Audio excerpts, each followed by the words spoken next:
സപ്ലൈകോയിൽ subsidy വെട്ടിപ്പ്. Subsidy മുളക് പൊതുവിപണിയിലെ വിലയ്ക്ക് വിറ്റ് സപ്ലൈകോ. മുളകിന് 35% സബ്സിഡി നൽകുമെന്നാണ് സർക്കാരിന്റെ പ്രഖ്യാപനം. എന്നാൽ ₹1 പോലും സപ്ലൈകോ മാനേജ്മെന്റ് കുറയ്ക്കുന്നില്ല. പൊതുവിപണി വില അനുസരിച്ച് സാധനങ്ങളുടെ വില പരിഷ്കരിക്കുമെന്ന വാഗ്ദാനവും വെറും വാക്കായി.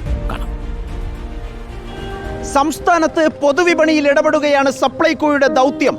എന്നാൽ സംഭവിക്കുന്നത് എന്താണ്? അരിയും എണ്ണയും മുളകുമടക്കം 13 ഇനം സാധനങ്ങളാണ് സബ്സിഡിയിൽ സപ്ലൈകോ സ്റ്റോറുകളിൽ വിൽക്കുന്നത്. ഈ സാധനങ്ങൾക്ക് 35% വിലക്കുറവുണ്ടാകുമെന്നാണ് സംസ്ഥാന സർക്കാരിന്റെ പ്രഖ്യാപനം. എന്നാൽ ഈ ആനുകൂല്യം പൊതുജനങ്ങൾക്ക് ലഭിക്കുന്നുണ്ടോ? പരിശോധിക്കാം.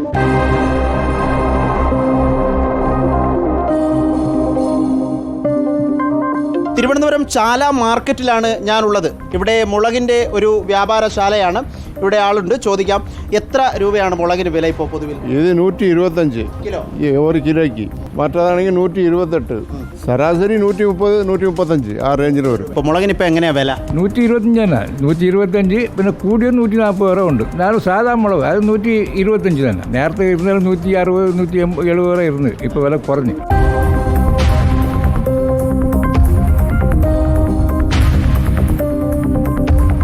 തിരുവനന്തപുരം നഗരത്തിലെ പ്രധാന വ്യാപാര സ്ഥാപനങ്ങളിലെല്ലാം ഞങ്ങൾ മുളകിൻ്റെ വില അന്വേഷിച്ചു.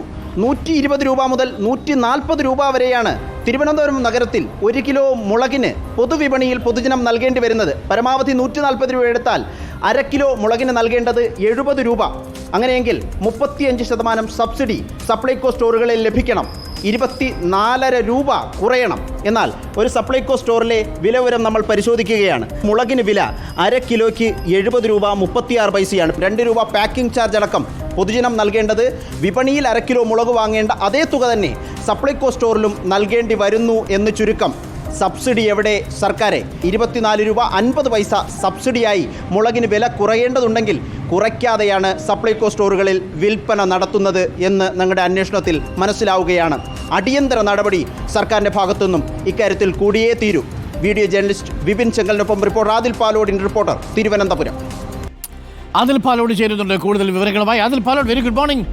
ചുവന്ന മുളകിന് എരിവിച്ചിരി കൂടുതലാണല്ലോ വിലയുടെ കാര്യത്തിൽ. എന്താ സംഭവം? സപ്ലൈകോ കാണാതെ പോയതോ അതോ മനഃപൂർവ്വം തിരികെ വെച്ചതോ? കാണാതെ പോയതെന്ന് പറയാൻ കഴിയില്ല അരുൺകുമാർ. കാരണം ആഴ്ചകളായി ഇക്കാര്യത്തിൽ മുളകിന്റെ വില കുറഞ്ഞു എന്നത് വിപണി സാധാരണ സാധനം വാങ്ങുന്ന ആളുകൾക്കൊക്കെ അറിയാവുന്ന കാര്യമാണ്. എന്നാൽ സപ്ലൈകോ അധികൃതർ കണ്ട മട്ട് ഇല്ല എന്നുള്ളതാണ് നമ്മുടെ അന്വേഷണത്തിൽ കാണുന്നത്. നേരത്തെയുള്ള പ്രഖ്യാപനം 13 ഇനം സാധനങ്ങൾക്ക് 35% സബ്സിഡി കൊടുക്കുമെന്നതാണ് പൊതുവിപണിയിൽ സപ്ലൈകോയുടെ ഇടപെടൽ എന്ന നിലയിൽ സർക്കാർ പ്രഖ്യാപിച്ചിരിക്കുന്നത്. എന്നാൽ മുളകിന്റെ വിലയാകട്ടെ 70 രൂപയാണ് 1/2 കിലോ. പുറത്ത് പരമാവധി നല്ല മുളക്, സാധാ മുളക് വാങ്ങണമെങ്കിൽ 70 രൂപ 1/2 കിലോയ്ക്ക് നൽകിയാൽ മതി. സപ്ലൈകോ സ്റ്റോറിലേക്ക് എത്തിയാൽ പാക്കിംഗ് ചാർജ് ഉൾപ്പെടെ 70 രൂപ 36 പൈസ എന്ന നിലയിലേക്ക് മാറുകയാണ്. 35% സബ്സിഡി ലഭിക്കേണ്ട മുളകാണ് വിപണിയിലെ അതേ വില സപ്ലൈകോയിലും സബ്സിഡിയായി നൽകേണ്ട മുളകിന് നൽകേണ്ടി വരുന്നത് എന്നാണ് ഏറ്റവും ഒരു പൊതുജനത്തിന്റെ ദുർഗതി എന്ന് പറയേണ്ടി വരും. 35% സബ്സിഡി ഉണ്ട് എന്ന വാക്ക് വെറും വാക്കായി മാറുകയാണ്. ഇതിന്റെ പ്രധാന കാരണം അരുൺ പറഞ്ഞതുപോലെ സാധാരണ വിപണി വില താഴുമ്പോൾ അതിനനുസരിച്ച് സപ്ലൈകോയിൽ 35% എന്ന നിലയിൽ വില വീണ്ടും താഴേതാണ്. ഇത് കണ്ട ഭാവം നയിക്കുന്നില്ല സപ്ലൈകോ മാനേജ്മെന്റ് എന്നുള്ളതാണ് നമ്മുടെ അന്വേഷണത്തിൽ തന്നെ കണ്ടെത്തുന്നത്. ആഴ്ചകളായി വിപണിയിൽ വില കുറഞ്ഞിട്ടുണ്ട്. പക്ഷേ 2 മാസമായി സപ്ലൈകോയിലെ സബ്സിഡി മുളകിന്റെ വില പരിഷ്കരിച്ചിട്ട് എന്ന് നമ്മൾ അന്വേഷിക്കുമ്പോൾ മനസ്സിലാകുന്നു. അടിയന്തര നടപടി ഇക്കാര്യത്തിൽ വേണമെന്നതാണ് ആവശ്യം. അരുൺകുമാർ, ഓക്കെ, എന്തായാലും താങ്ക് യു. അതിൽ ചുവന്ന മുളകിന് മാർക്കറ്റ് വിപണിയിലെ വില തന്നെയാണ്, അല്ലെങ്കിൽ വിപണിയിലെ വില തന്നെയാണ് സപ്ലൈകോയിൽ ഏർപ്പെടുത്തുന്നത് എന്നുള്ള അറിയാൻ കഴിയുന്നത്. അതെന്തായാലും കണ്ടിട്ടും അങ്ങനെ ചെയ്യുന്നത് ശരിയല്ല എന്നുള്ളതാണ്. വലിയ രീതിയിലുള്ളൊരു വെട്ടിപ്പാണ് ആ അർത്ഥത്തിൽ നടക്കുന്നത്. പാവപ്പെട്ട കൺസ്യൂമേഴ്സ് 35% ലാഭമുണ്ടെന്ന് കരുതി അവിടെ പോയി ചെല്ലുന്ന സമയത്ത് സാധാരണ കടയിൽ കിട്ടുന്ന അതേ പൈസയാണെങ്കിൽ പിന്നെ ഇതിനവർ സപ്ലൈകോയിൽ പോകണം. അപ്പോൾ സപ്ലൈകോയിൽ ഉദ്യോഗസ്ഥരുടെ പ്രത്യേക ശ്രദ്ധയ്ക്ക് വിപണിയിലെ വിലയേക്കാൾ കുറഞ്ഞ വിലയ്ക്ക് സാധനങ്ങൾ വാങ്ങാനാണ് നമ്മൾ സപ്ലൈകോയിൽ പോകുന്നത്.